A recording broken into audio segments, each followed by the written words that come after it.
హైదరాబాదులో ప్రగతి కాముకమైన ప్రగతి వ్యతిరేకమైన హైదరాబాద్ ప్రజల రక్షణ, హైదరాబాద్ ప్రజలకు ఒక భయానక వాతావరణం మధ్య జరిగినటువంటి ఎన్నికల్లో ప్రతి సందర్భంలో హైదరాబాద్ ప్రజానికానికి అండగా ఉండే పార్టీ భారతీయ జనతా పార్టీ మాత్రమే. ఇక్కడ జిహెచ్ఎంసీలో 48 మంది కార్పొరేటర్ గెలుచుకున్న పార్టీ. ఇలా హైదరాబాద్లో దాదాపు 5 పార్లమెంట్ సభ్యులు ఉంటే 4 పార్లమెంట్ సభ్యులు ఇవాళ విశ్వేశ్వరరెడ్డి గారు కావచ్చు, మల్కాయి నుంచి నేను కావచ్చు, రఘునందన్ కావచ్చు, మెదక్ నుంచి కిషన్ రెడ్డి గారు కావచ్చు, జిహెచ్ఎంసీ పరిధిలో వచ్చేటువంటి 5 పార్లమెంట్ సభ్యులలో 4 పార్లమెంట్ సభ్యులు గెలుచుకున్న పార్టీ మా పార్టీ. వచ్చే కాలంలో తప్పకుండా తెలంగాణ రాష్ట్రంలో జెండా ఎగిరేస్తే అందులో 70-80% సీట్లు గెలుచుకోగలిగే సత్తా ఉన్న పార్టీ భారతీయ జనతా పార్టీ. మమ్మల్ని పోటీ ఇవాళ కాంగ్రెస్ పార్టీ కానీ బీఆర్ఎస్ పార్టీ కానీ తన వైఖరి ఏంది, తన యొక్క ప్రయాణం ఎటువైపు, ఎవరికి పోటీ చేస్తున్నారో వాళ్ళకి ఆ దమ్ము తెలవాల్సిన అక్కడ ఉంది.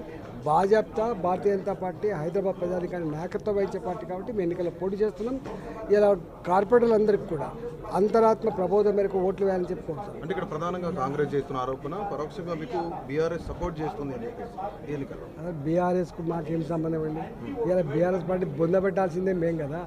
కాంగ్రెస్ పార్టీని కానీ బీఆర్ఎస్ పార్టీని బొందబెట్టాల్సిన పార్టీ మా పార్టీకి ఎవరితో సంబంధం ఉండదు.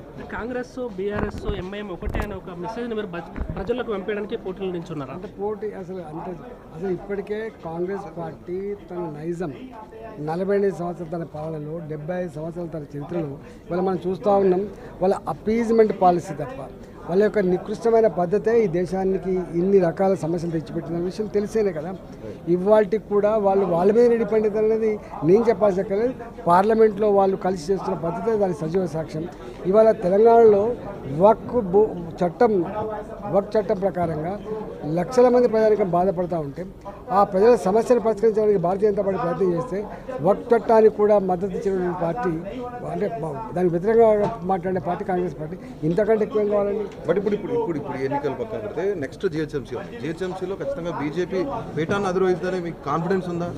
100% రేపు ఈ గడ్డ మీద జిహెచ్ఎంసీ గడ్డ మీద ఎగిరే జెండా బీజేపీ జెండా మాత్రమే. మీకు ముందు తెలుస్తుంది. క్రాస్ ఓటింగ్ ఏమైనా జరుగుతుందని ఎక్స్పెక్ట్ చేస్తున్నారా? దానికి సంబంధించి అంతరాత్మ ప్రబోధం ప్రకారం ఓటే అంటున్నాం. మీకు ప్రగతి కావన్నా, ప్రగతి విరోధం కావన్నా, మీకు రక్షణ కావన్నా, మీకు భక్షణ కావన్నా, మీకు శాంతి భద్రత కావన్నా, శాంతికి విఘాతం కావన్నా అంటే దేశ ఐక్యత అని చెప్తున్నారు. ఇప్పుడు బీఆర్ఎస్ కానీ కాంగ్రెస్ కానీ ఎప్పుడైనా మీ నేతలు ఎవరైనా అప్రోచ్ అయ్యారా? అప్రోచ్ కావాల్సి లేదు, మేము అప్పీల్ చేస్తాం. మాక్ పోలింగ్లో దాదాపుగా ఎంతమంది